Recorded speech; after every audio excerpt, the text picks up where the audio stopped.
nous allons écouter l'orateur du jour. C'est pas moi. Vous le connaissez, n'est-ce pas? Vous ne le connaissez pas? C'est qui son nom, l'orateur du jour d'aujourd'hui? Il s'appelle comment? Oui? Oui, c'est M. Pichi Banda. Ah, Pichi Banda. Vous le connaissez? Vous ne le connaissez pas? Jamais. Ah, voilà, je vous le dis, il est là. Voilà, on applaudit, c'est lui.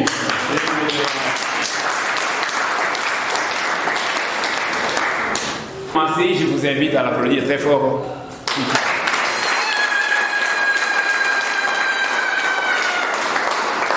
J'en profite pour lui dire sincèrement merci d'avoir accepté mon invitation pour venir voilà, vous encourager, m'encourager, encourager mon œuvre et surtout s'entretenir avec vous. Voilà, je lui laisse la parole. Il n'a pas besoin de micro ici parce que la salle est adaptée, n'est-ce pas? Voilà, merci. Voilà, je suis content d'être là avec vous. J'ai décidé de préparer pour vous 2 conférences. Aujourd'hui, nous allons parler psychologie. Je ne sais pas quel jour nous allons parler littérature. Littérature parce que parmi vous, il y a des gens qui rêvent de devenir des écrivains. Et nous, on a aussi le devoir de former des écrivains. Il ne faut pas qu'une fois nous partions, qu'il n'y ait pas d'écrivains. Nous devons passer la main. C'est pour ça que j'ai prévu pour vous une autre conférence qui aura sur le thème « C'est quoi écrire un livre? Qu'est-ce qu'un livre? Comment on devient écrivain? Comment on arrive à se faire éditer pour que les idées deviennent un livre ?» Tout ça, je vous en parlerai, mais ce n'est pas aujourd'hui. Aujourd'hui, j'ai décidé de vous parler de la psychologie. Pourquoi je vous parle de la psychologie? Parce que parmi vous, il y en a qui sont profs de psychologie. Parmi vous, il y en a qui sont enseignants. Et à partir du moment où vous êtes enseignant, la psychologie, ça doit vous intéresser. Parce que vous avez affaire aux élèves, vous devez les connaître pour mieux vous adapter à eux. Et même si vous n'êtes pas professeur, vous avez une vie de famille. Vous avez une maman, un papa chez qui vous vivez. Vous avez une épouse, des enfants avec qui vous vivez. Et tous ces gens-là, parfois il y a des clashs. Pour nous comprendre, il faut connaître un peu la psychologie des gens. Alors, j'aurais pu commencer par vous demander quels sont les livres de psychologie que vous utilisez au Congo. Dans le temps, il y avait des livres de Sœur Skaye. Il y avait aussi des gros livres comme ça, Notre beau métier. Il y avait aussi un livre de psychologie de Cléophas Bizarre. Et puis il y a eu un moment où moi j'ai écrit un livre de psychologie que certains peut-être parmi vous ont vu. Mais pendant que j'étais en Belgique, on m'a dit oui, maintenant le programme il a changé. Maintenant on enseigne psychologie en 3e, en 4e, en 5e, en 6e. Alors j'ai dû reprendre mon livre, le réadapter pour que vous puissiez avoir de la matière. Malheureusement, en venant, j'avais 2 valises, une valise est restée en Bujimaï. Et les 4 livres étaient dans cette valise-là, donc je ne sais pas vous les montrer.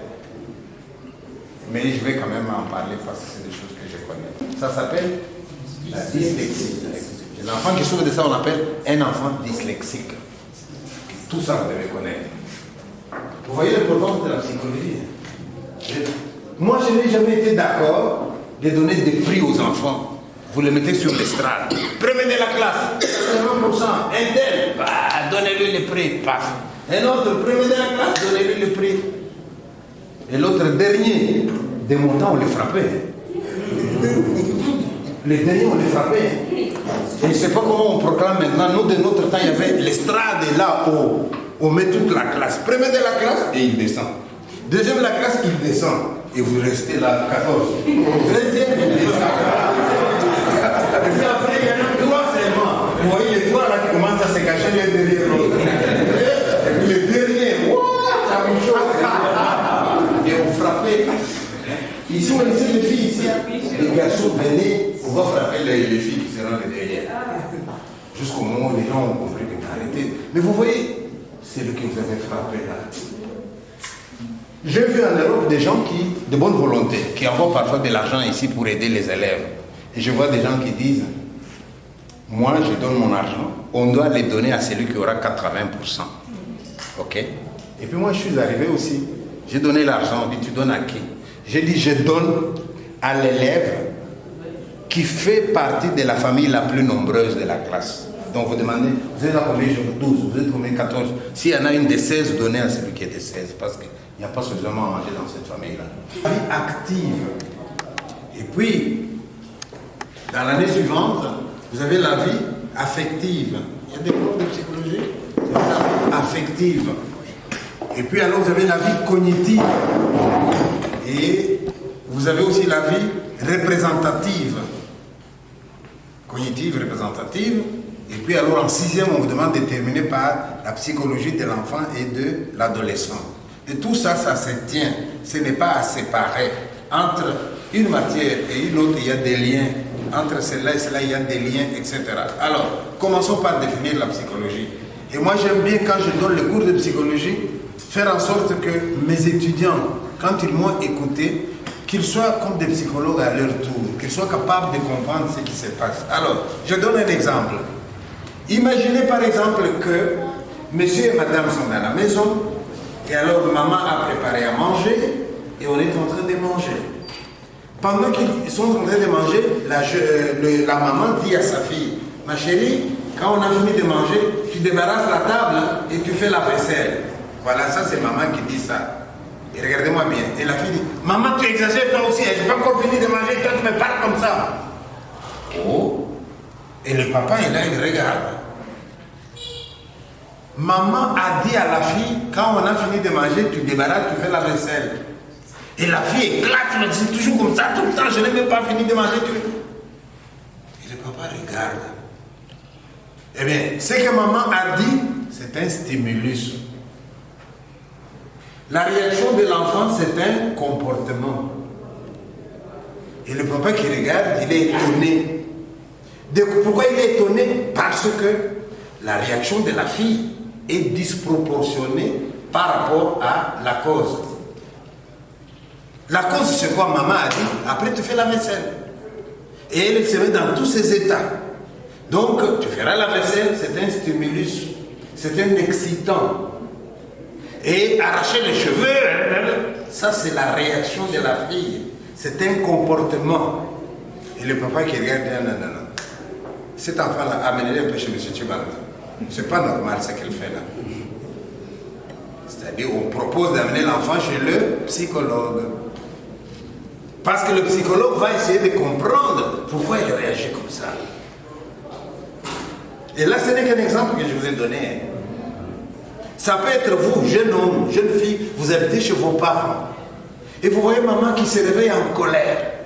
Un rien, elle frappe. Un rien, elle insulte. Maman, qu'est-ce que l'on vous a fait? Vous voyez, ce que maman fait là, c'est un comportement. Mais pourquoi elle fait ça? Elle fait ça peut-être parce que elle et son mari, il y a quelque chose qui ne va pas. Et là, vous, enfant, vous n'êtes qu'un bouc émissaire. Mais ça, c'est le psychologue qui comprendra. Alors quand on vous dit, la psychologie, c'est l'étude du comportement humain pour essayer de voir qu'est-ce qui est à la base, trouver les causes, les expliquer et parfois même proposer une thérapie. Ça, c'est le rôle du psychologue. Un psychologue étudie les comportements. Et je viens de vous définir le comportement. Alors maintenant, quand cette fille viendra chez moi, psychologue, je vais l'observer. Et je regarde, je vois par exemple, il y a des choses que je ne vais même pas demander, je regarde seulement comme ça. Imaginez que je regarde cette fille-là, et je vois peut-être au niveau du cou, des battements un peu plus rapides. Quand elle est assise, elle parle, tu vois que le cœur tape un peu plus fort. Il peut y avoir un problème de santé. Et quand il y a un problème de santé, voici comment ça va se répercuter sur son comportement. Nous, vos parents, beaucoup d'entre nous peuvent tomber malades sans le savoir. Je vous signale que dans le monde, la moitié des diabétiques ne savent pas qu'ils sont diabétiques. C'est un jour comme ça, au hasard, il est malade, il va à l'hôpital, on trouve ça. Ou alors il a le diabète, mais vous ne le savez pas. On l'amène chez le médecin, on lui met des bactères glycosés et il meurt. Parce qu'il existe des bactères pour diabétiques. Et lui, il a du sucre et vous lui rajoutez encore. Mais En donnant l'exemple du diabétique, je voulais seulement vous dire que les diabétiques, c'est des gens chez qui le taux de sucre dans le sang, tantôt il monte, tantôt il descend. Mais quand il descend, il est en déséquilibre. Il peut avoir des frissons, il peut devenir nerveux. Il se fâche tout le temps pour rien. Et là, vous allez voir, si c'est votre papa qui est dans cette situation-là, et votre maman parfois ne réagit même pas. Maman, il te veut. Maman sait déjà. Et si vous regardez dans des films, hein, où les blancs savent bien se parler, les gars, ils commencent à... Vous voyez sa femme qui va chercher sa bouteille de comprimés. Prends ton médicament, fous-moi la paix. Pour dire, je ne suis pour rien, c'est ton sucre qui a baissé. Ou tu lui donnes un coca, il boit et ça va s'arrêter. Donc, voilà, je voudrais dire que le comportement d'un individu peut être expliqué par l'état de santé. Nous avons des gens, quand il est malade, on vous dit que c'est un hypertendu, ou bien hypotendu, hypertension, n'est-ce pas? Mais il n'y a pas que la tension. Il y a aussi ce qu'on appelle la thyroïdie. Au niveau de notre cou ici, nous avons une glande qu'on appelle la glande thyroïde. La glande thyroïde sécrète une hormone qu'on appelle TSH. Cette hormone-là, il est tellement important pour le corps d'un individu que si la glande thyroïde est déréglée, alors il peut faire deux choses. Au lieu de vous donner la quantité normale de l'hormone, il vous donne moins. Ou alors au lieu de vous donner la quantité normale, il vous donne plus. Alors vous allez voir qu'est-ce que c'est là, comment ça va se présenter. Si votre glande thyroïde s'est déréglée et qu'il vous donne maintenant plus d'hormones que vous en avez besoin, la personne va maigrir.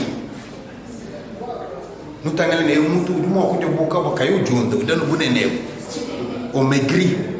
Et quand la personne maigrit, quand vous discutez avec lui, vous regardez ses yeux, les yeux commencent à être exorbités. Et vous observez encore avec le temps, vous allez voir qu'au niveau de son cou, hein, ça commence à gonfler. C'est ça qui donne le goitre. Ma voix, il y a la gestuelle, il y a la manière dont je ponctue les paroles. Et vous voyez, là, il nous raconte une histoire. Il était une fois dans un village, une maman qui était enceinte. Un jour, elle met au monde, elle prend son congé de maternité. 1 semaine, 2 semaines. La 3e semaine, elle s'est dit, je dois aller travailler dans mon champ. Il n'y a personne d'autre qui le fera à ma place. Et comme il n'y avait pas de crèche dans le village, maman prend son enfant et le met au dos. Elle marche, elle marche, elle marche. Elle arrive dans son champ. Et là, en dessous d'un grand arbre, elle coupe de l'herbe. Elle prend un tissu, elle met sur l'herbe. Elle pose son enfant. Elle prend un autre tissu, elle le couvre. L'enfant s'endort et maman se met à travailler. Au fur et à mesure qu'elle travaille, elle avance. Au fur et à mesure qu'elle avance, elle s'éloigne de l'enfant. Vers 11 h, maman est déjà loin, à l'autre bout du champ. Et l'enfant qui est resté tout seul se réveille. Puisqu'il ne voit pas sa maman, il se met à pleurer. Il pleure, le pauvre. Il a tellement pleuré qu'un oiseau qui était là-haut entend pleurer l'enfant. Et l'oiseau descend. Il regarde l'enfant, il le trouve mignon. Oh, il est mignon cet enfant. Et qu'est-ce qu'il fait? Il le prend et il remonte avec lui, tout doucement, jusque là-haut dans l'arbre. Et là, il le met dans son nid, il le baisse et l'enfant s'endort. Pendant ce temps, maman travaille. À midi, maman regarde la montre. Oh là, mon enfant doit avoir faim en ce moment. Et maman revient sur ses pas. Elle regarde où elle avait posé l'enfant. L'enfant n'est plus là. Qui a pris mon enfant, s'il vous plaît? Qui a pris mon enfant? Maman a peur. Elle s'est dit, peut-être qu'un lion est passé par ici. Le lion a mangé mon enfant. Elle pleure les plus belles. Elle a tellement pleuré que l'enfant qui dormait là-haut se réveille, hein, parce qu'il entend maman qui pleure. Et l'enfant commence à pleurer à son tour. Et la dame qui entend la voix de son enfant se demande, mais où est-ce qu'il est? Où est-ce qu'il est? Lève les yeux, il le voit dans l'arbre. Mais comment tu as fait pour arriver là? Comment tu as fait? Et elle voit l'oiseau qui tourne là. Elle comprend que c'est l'oiseau qui a volé son enfant. Elle s'adresse à l'oiseau. Mais l'oiseau, tu as bien fait de regarder, d'accord? Maintenant je dois rentrer à la maison. Si tu es le bel oiseau, ramène-moi mon enfant. Et l'oiseau refuse de lui ramener l'enfant. Et l'arbre était haut, hein. Maman ne pouvait pas monter dans l'arbre. En Afrique, les mamans ne montent pas dans les arbres. Les papas qui montent dans les arbres. Alors il a tellement pleuré. Finalement, c'est un vieux qui s'approche et qui demande, Madame, pourquoi tu pleures? Mon enfant. Quoi ton enfant? Regarde. Mais comment il a fait pour y aller? Mais c'est pas moi non plus. Ah oui, c'est l'oiseau, dit le vieux. Mais madame, tu ne pleures pas. Tu demandes à Lozo, il va te ramener ton enfant. Je lui ai demandé, il ne peut pas me le ramener. Ça dépend comment tu lui as demandé. Hein. Et je lui ai dit, tu as bien fait de regarder, maintenant tu me le ramènes. Ah non, madame. C'est pas comme ça que tu aurais dû lui demander. Mais qu'est-ce que j'aurais dû faire? Tu lui dis exactement la même chose, mais en chantant. Les oiseaux chantent, ils ne comprennent que les chansons. Il ajoute, madame, je te préviens. Pour qu'il te ramène l'enfant, tu dois bien chanter. S'il y a une seule fausse note dans ta chanson, tu ne vas pas ramener l'enfant. Or, la maman était déjà fatiguée, était sous le coup de l'émotion. Il y avait beaucoup de chances qu'elle chante mal. Alors, je vais vous inviter maintenant toute la salle. S'il vous plaît, nous allons chanter avec la maman. Si nous chantons bien, l'oiseau va nous ramener l'enfant. Si nous ne chantons pas bien, il ne va pas nous ramener l'enfant et ça sera de votre faute. Hein? C'est moi qui dis les paroles de la dame quand mon enfant. Mais je dirai aussi les paroles de l'oiseau. Qui va dire, madame, je vais me méfier. Quand je viendrai avec l'enfant, tu vas tirer sur moi. La dame dit, mais non, je ne vais pas tirer, je n'ai même pas une arme. Ramène-moi mon enfant, s'il te plaît. Et dans tout ça, vous n'avez que le refrain que vous reprenez en cœur à chaque fois que j'entends. Vous avez compris les enjeux? Je vous apprends les refrains, vous allez voir, il n'est pas difficile. Vous reprenez après moi. Changa, changa, la, changa. Allons-y. Changa, changa, la, changa. Mettez un peu plus de conviction. Changa, changa, la, changa. Une, deux. Changa, changa, la, changa. Vous hésitez, non? Il faut enchaîner directement. Une, deux. Changa, changa, la, changa. Non, votre premier changa là, il traîne un peu. Changa, changa, la, changa. Une, deux. Changa, changa, la, changa. Nyonyi wetu walukano mushimwe. Changa, changa, la, changa. Nyonyi wetu kumpanyi mwananya. Changa, changa, la, changa. Nyonyi wetu kikabanga kimbuya. Changa, changa, la, changa. Nyonyi wetu misasa ibabandi. Changa, changa, la, changa. Nyonyi wetu mabela sansagani. Changa, changa, la, changa. Mwamu kukwekali nitwanda. Changa, changa, la, changa. Kwekali wakambila bayeba. Changa, changa, la, changa. Ni nyonyi kindeji wa mwana. Changa, changa, la, changa. Tusonga ntefutu mwasa. Changa, changa, la, changa. Kambila bachinyi mwanete. Changa, changa, la, changa. Nyonyi wetu kumpanyi mwananya. Changa, changa, la, changa. Nyonyi wetu kikabanga kimbuya. Changa, changa, la, changa. Nyonyi wetu misasa ibabandi. Changa, changa, la, changa. Nyonyi wetu mabela sansagani. Changa, changa, la, changa.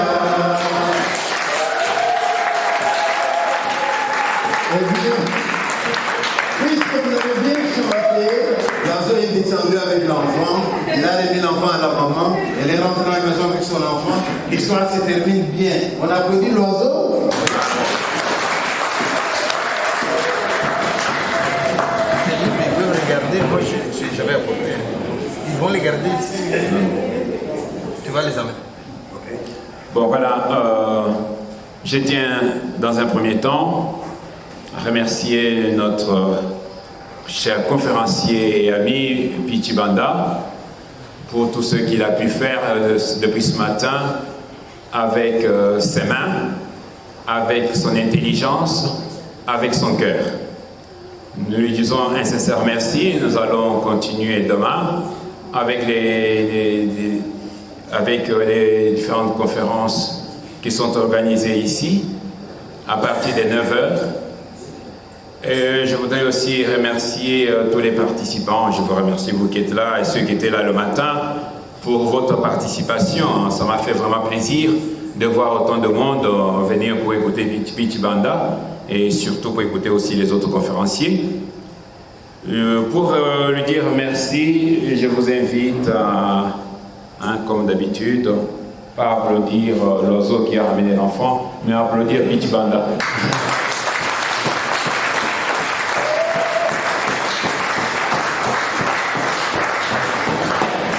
Voilà, ceci dit, ceux qui seront là demain, vous êtes les bienvenus. Sinon, ceux qui veulent prendre quelques photos dehors, mais nous n'allons pas rester longtemps, ils peuvent le faire, c'est une occasion pour le faire. Qui est encore là? Vous avez reçu le programme. Demain, nous serons ici pratiquement toute la journée. Le dimanche, il y a un match de foot, pour le rappeler, entre les élèves et les enseignants du complexe scolaire Sawechilonda à 15h au stade Bondoï. Samedi, bon, c'est une messe solennelle pour tous ceux qui sont invités à participer à cette messe. Vous savez ce qui va se passer, il y en a qui sourient déjà. C'est pour le jubilé de 25 ans de vie sacerdotale de votre serviteur.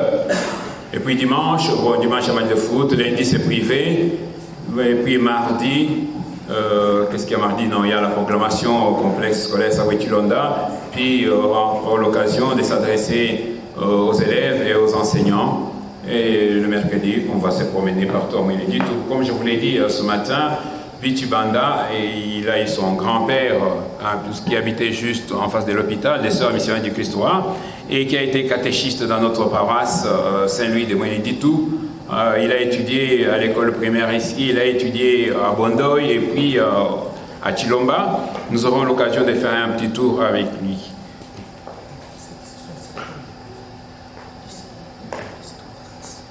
Voilà, on dit, il y en a qui se sont inscrits pour obtenir, on m'a dit des brevets, un certificat. Le certificat, ils seront signés un peu plus tard. Par Pi, il est encore là avec nous pour quelques jours. Ce sera probablement le mardi qu'il faudra les retirer au complexe scolaire Sawechilonda. C'est comme ça qu'on va le faire, parce que sinon on ne va pas donner le rendez-vous ici.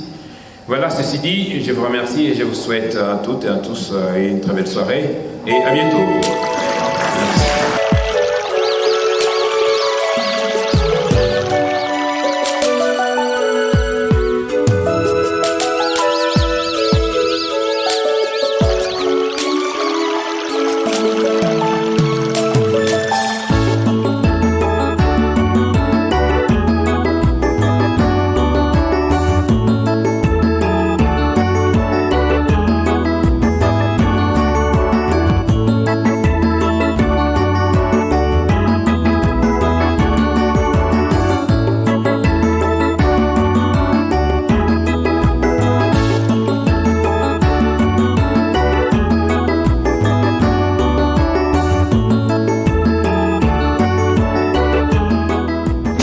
Merci.